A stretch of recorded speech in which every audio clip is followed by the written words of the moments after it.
All right, let's dive in.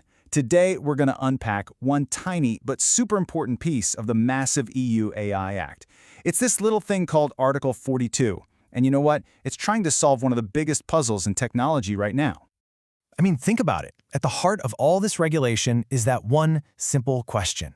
When you've got AI making these critical, life-altering decisions in medicine, in finance, even in our cars, how on earth do you make sure it's safe? It is a huge challenge. And here's the flip side of that coin, the real trick. If you make the rules too tough, too complicated, you could accidentally crush the very innovation that might, solve some of our biggest problems. It's this classic balancing act, safety versus progress.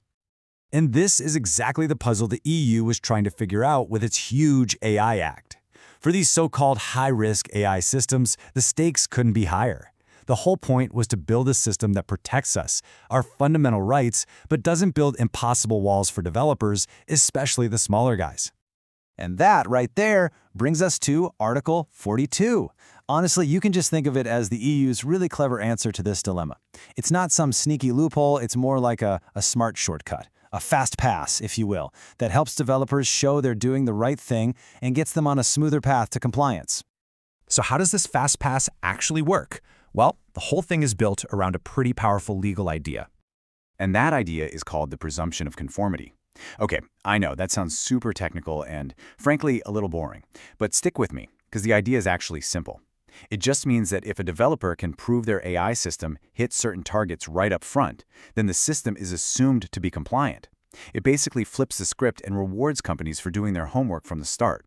So the process looks something like this. A developer meets one of two key criteria, their system gets this legal thumbs up, and boom! That gives them a massive head start on the long road to getting their high-risk AI out into the world.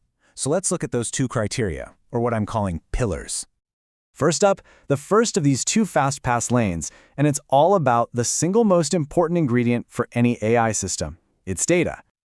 This is the key phrase, pulled right from the law itself. To get that presumption, the data you use to train and test your AI has to match the real world, where the AI is actually going to be used. It's a test of context, of relevance. Now, this slide just nails it, doesn't it? It makes a really complicated idea so clear. If you are building a self-driving car for the snowy streets of Helsinki, you just can't train it on data from sunny California. It won't work. The data has to reflect the local setting. And this isn't just good engineering, right? It's about making sure the system is actually safe in the real world. Okay, pillar number 2. This one is just as critical, especially for AI that's handling our private data or controlling, say, the power grid. It's all about the AI's cyber shield. Now, the EU could have gone and written a whole new encyclopedia of cybersecurity rules just for AI, but that would have taken forever, been super complicated, and probably would have been out of date before it was even finished. Instead, they did something way smarter. They decided to build on a foundation that was already there. It's just a fantastic example of not reinventing the wheel. And this slide shows you why that's so brilliant. The AI Act just plugs right into the EU's existing Cybersecurity Act. So if a developer already has a product certified under that system, it's presumed to be secure enough for the AI Act's rules too. This saves everyone a ton of time and money, and it keeps the rules consistent. So, and this is a really crucial point, while Article 42 is definitely a shortcut, it is absolutely not an unguarded one. There are some really important checks and balances baked right into the system. This is probably the biggest misconception. Does meeting one of these criteria mean a developer just gets a free pass? No questions asked, go directly to market? The answer is a very clear, very loud no. Not even close. This presumption isn't absolute. It can be challenged. So here's the fine print, and it really matters. First, these presumptions are what they call rebuttable. That just means that if something goes wrong, national authorities can step in and say, hey, wait a minute, we need to look at this. Second, a cybersecurity certificate only works insofar as it actually covers the AI Act's rules. So unique AI risks, things like data poisoning, might not be covered, and developers still have to deal with those. Remember, it's a fast pass, not a free pass. So let's zoom out for a second to the big picture. Why did lawmakers put all this effort into this one article? Well, because it's a key ingredient for building the one thing AI absolutely needs to succeed: trust. Article 42 is really designed to be a win-win-win. For developers, it means a clearer, faster path to getting their product out there. For us, the public, it builds confidence that these high-risk systems meet some basic safety standards. And for the regulators, it helps them focus their energy on the trickiest, riskiest cases.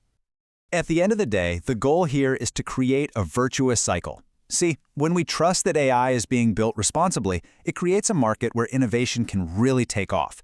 And when innovators have a clear path to follow, they're more likely to build those trustworthy systems in the first place.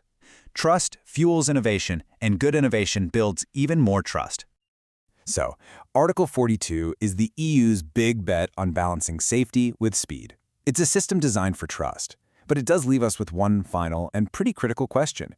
In a world where AI is changing by the minute, is a system like this, built today, going to be fast enough and flexible enough for the challenges of tomorrow? Well, that's the billion-dollar question, isn't it?